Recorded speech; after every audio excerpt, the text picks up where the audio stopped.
Hey, what's up, guys?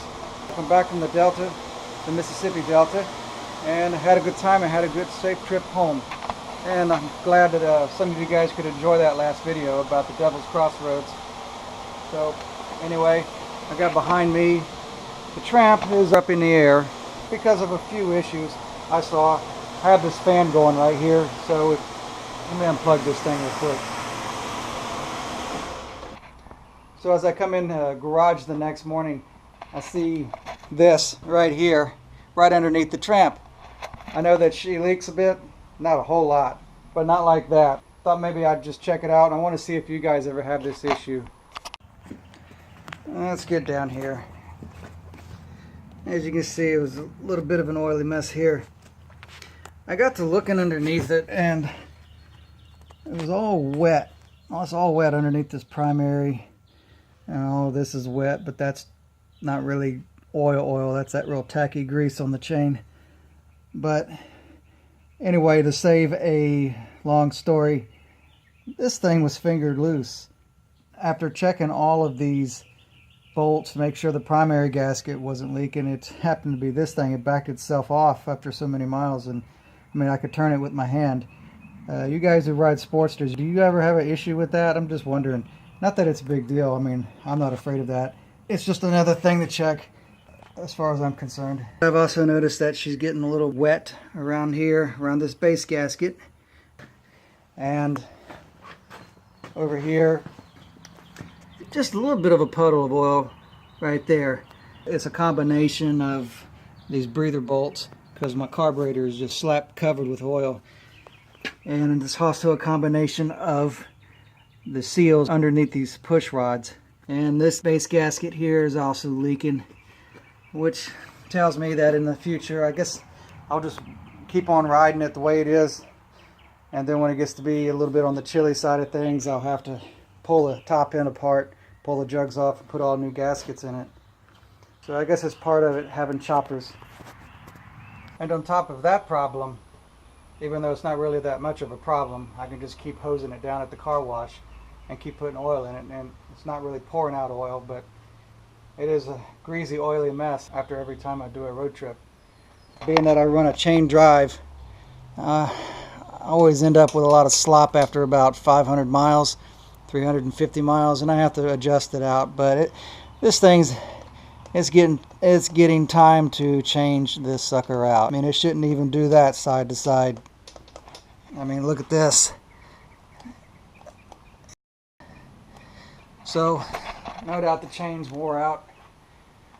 And I did a little research, and I'm thinking about doing this number here. I swapped the chain sprocket for one of these, a belt pulley. So I'm actually thinking about converting the Tramp over to a belt drive. I have most of the components I would need. I have that pulley there, and I also have a front pulley. I would just need to get a longer belt because that's a stock size belt. My frame is actually in the rear 2 inches longer than stock, so I would need a 137 tooth drive belt. And on top of that, I'm going to have to end up using another back wheel if I do that, even though I love this wheel. I mean, it adds character. I'd have to find me another fat boy back wheel. And the reason why I say that, in order to run that belt and use this pulley, see this boss right here? This thing fits perfectly over that boss right there. That wheel right there has a smaller boss on it. This will not fit. You're supposed to have a boss that fits tightly around this ID right here. It's meant for a chain sprocket, but it's not meant for a belt pulley. So, being that that is true, I'm going to have to find a wheel with this style of boss with 3/4 inch bearings. These bearings are shot, as you can see. If I go with this wheel, I'll have to have new bearings put in anyway. Hopefully I can find some with a 3/4 inch ID for a 3/4 axle. I know most of you guys are running 1 inch axle, so I'm not sure if I really want to go with a belt drive, but I know that as far as practicality and durability, and maintenance, a belt really is the way to go. I'm not much of a hot rodder, and if I was a big time hot rodder, I would stay with a chain.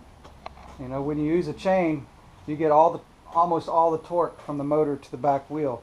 You only lose 3% of the horsepower to the back wheel when you use a chain. If you use a belt, you lose about 11% of your horsepower. I like having that extra torque, especially since I'm running an 883. At first, when I was building this bike, I said I'm going to run chain because chains are cheaper. A chain is going to get you about, at best, 10,000 miles, maybe 20. That is if you take care of them. You maintenance them every 500 miles or so. And when you change out chains, you got to change out your sprockets. A real good chain, about almost $200. A front sprocket costs about $40. A rear sprocket, 50 to 60 bucks, you know. And you got to change those out every 10 to 15,000 miles, maybe less, maybe more. I've had a belt last me 100,000 miles, and I didn't have to adjust it once. So, being that I like to take long trips on that bike, that might be the way to go for me. But I'm still on the fence if I'm really going to do that or not.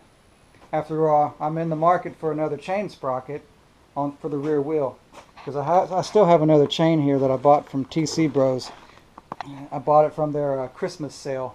So if you guys ever want to build choppers out of your Sportsters, check out tcbroschoppers.com. They have very good stuff. I use some of their stuff for building this bike. Very good people to deal with, and you won't be disappointed in them. But I went ahead and bought another front sprocket. So I'm in the market for another rear sprocket, and I'm going to change that chain out. And then I'm going to run it for a little while.